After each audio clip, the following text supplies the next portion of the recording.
Kilala niyo ba si Joseph the Dreamer? Kung hindi pa, halika pag-usapan natin to. Si Joseph ay anak ni Jacob at Raquel. Si Joseph ay ang paboritong anak ni Jacob. Sila ay 12 magkakapatid. Siya ang pang-11 sa kanila.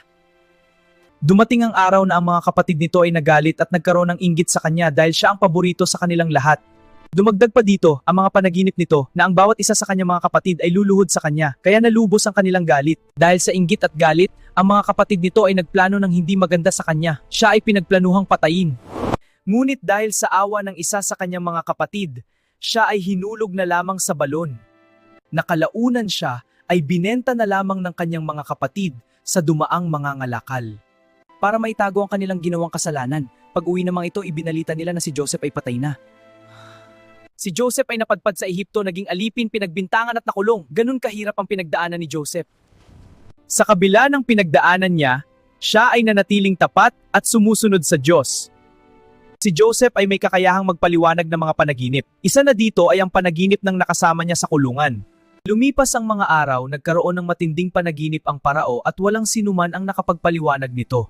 Dahil dito naalala siya ng dati niyang nakasama sa kulungan at agad siyang pinuntahan. At tanging siya lang ang nakapagpaliwanag ng panaginip ng parao. 7 taong kasaganaan at 7 taong tagutom. Dahil dito ginawa siyang pinuno sa Ehipto. Lahat ng dako sa mundo ay nararanasan na ang matinding tagutom at sila lang ang tanging naging handa dito.